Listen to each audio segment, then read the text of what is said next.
Olá, hoje é segunda-feira, 2 de junho, e esta é a nossa segunda edição do dia. Vamos explorar um tema bem interessante, a energia geotérmica profunda. Temos um material aqui que, olha, mostra como esse calor que vem lá do fundo da Terra está virando uma aposta importante contra a crise climática. A grande sacada, né, é que, diferente da solar ou eólica, essa energia não para, funciona 24 horas por dia, 7 dias por semana. É constante, está bem aqui, debaixo dos nossos pés. Exato. E o material que a gente analisou, ele faz uma distinção bem clara, sabe? Entre a geotermia, digamos, tradicional, como a da Islândia, que depende daqueles reservatórios naturais de água quente, que são, assim, bem raros, e o que estão chamando agora de geotermia de nova geração.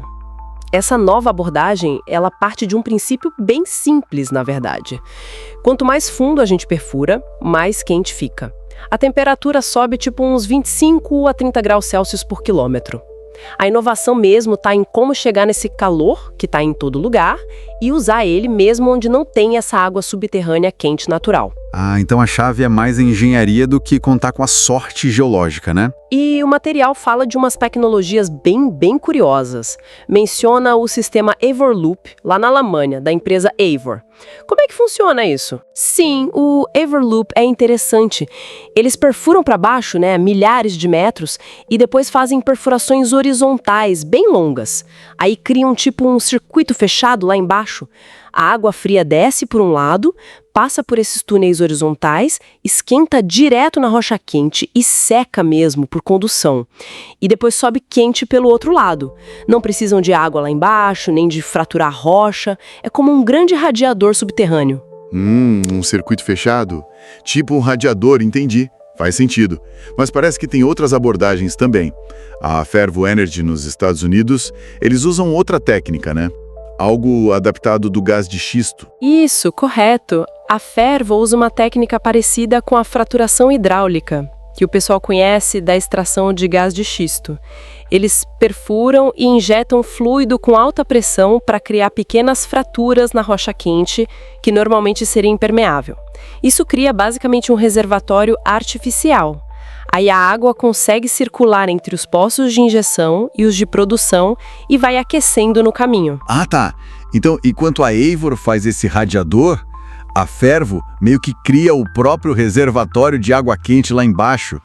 E parece que deu certo para eles em termos de custo, né? Li algo sobre isso. Sim, exatamente. Eles conseguiram reduzir bastante os custos e o tempo de perfuração. Tanto que atraiu um investimento pesado, até do Google. O Google quer usar essa energia para alimentar data centers, porque é limpa e constante, né?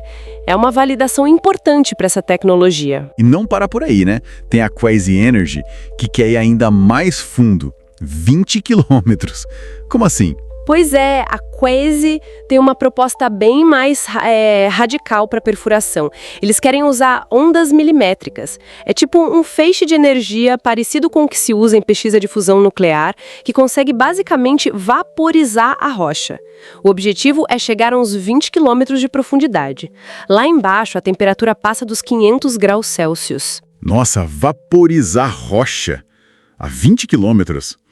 Isso abriria um potencial energético gigantesco em lugares que hoje nem se imagina usar para geotermia. Mas, falando nessas tecnologias que mexem lá no subsolo, como a fraturação que a Fervo usa, quais são os riscos? O material menciona isso? Menciona-se e é um ponto crucial. Essa injeção de fluido sob pressão, seja na fraturação ou nos sistemas geotérmicos estimulados, os EGS, ela pode causar sismicidade induzida, pequenos tremores de terra. O caso mais famoso e que serve de alerta foi em Pohang, na Coreia do Sul, em 2017. Lá, um projeto geotérmico foi associado a um terremoto de magnitude 5,4. Causou bastante dano, teve gente que precisou sair de casa. Caramba, 5,4 já é um tremor considerável. Isso é sério.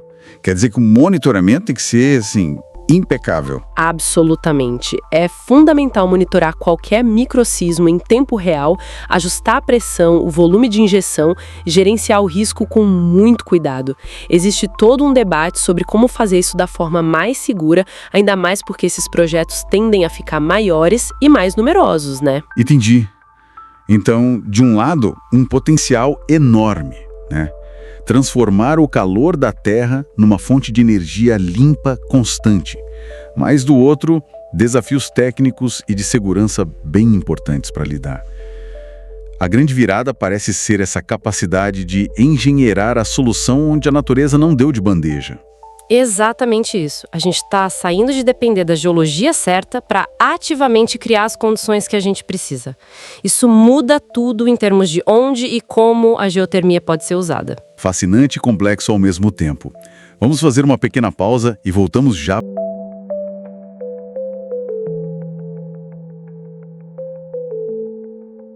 Oi, pessoal! Estamos de volta. E agora a gente vai mergulhar em 2 pontos-chave que podem, destravar de vez a energia geotérmica. Primeiro, a necessidade de ter regras claras, a tal da regulamentação, né? E depois, o lugar estratégico que ela pode ocupar no futuro da energia mundial. Porque vamos combinar, o potencial está lá, mas essa falta de um mapa regulatório claro em muitos lugares acaba sendo um freio de mão puxado, sabe? É um ponto super crítico mesmo. Pensa só, no mundo todo, acho que são só uns 30 países que têm leis específicas para geotermia. Só 30? Nossa! Pois é, e essa lacuna, ela não é só um detalhe técnico, não. Ela cria uma névoa, sabe? Uma incerteza jurídica que, assusta quem poderia investir. Projetos geotérmicos, eles pedem muito capital e uma visão de longo prazo, né? Sem regra previsível, o risco fica alto demais para muita gente. Mas essa névoa dá para dissipar, certo? A gente vê algumas luzes no fim do túnel.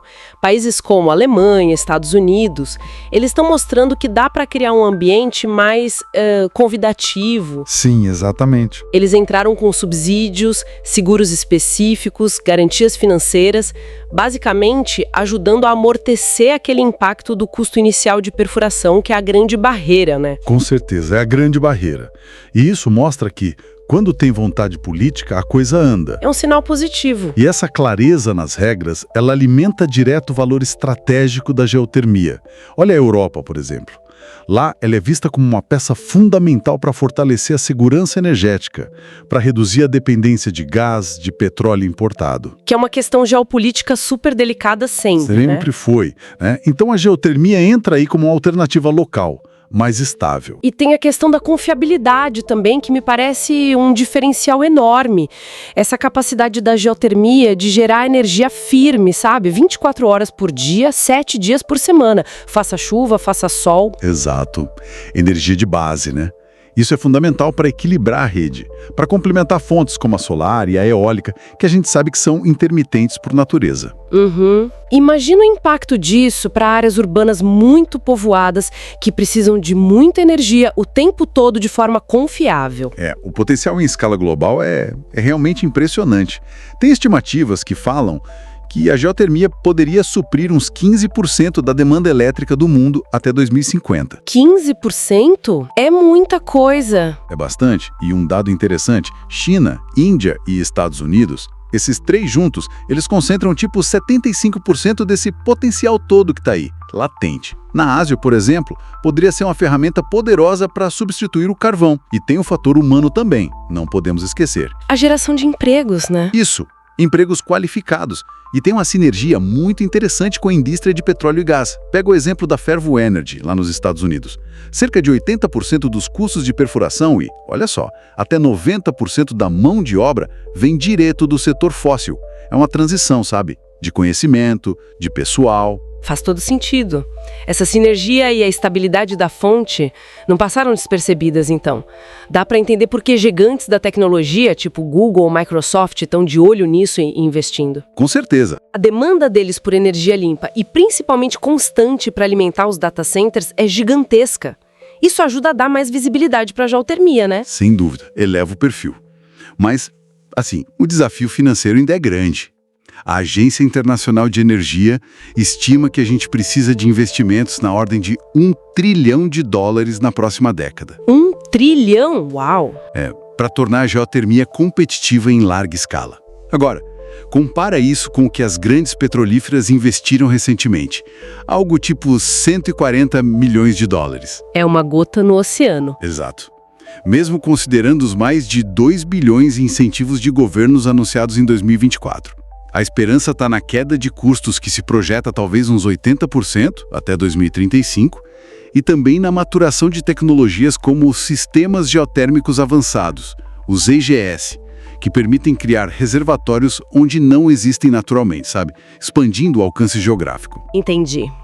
Então, o cenário é esse. Um potencial imenso, tecnologia avançando, interesse de grandes empresas, mas, por outro lado, um abismo de investimento e uma lentidão preocupante na regulamentação. Exatamente. E aí entra o relógio da crise climática, né? Ficar esperando o setor se provar super lucrativo antes de apostar pesado parece um luxo que a gente não tem mais tempo para ter, concorda? Concordo plenamente. A janela para agir contra o aquecimento global está fechando.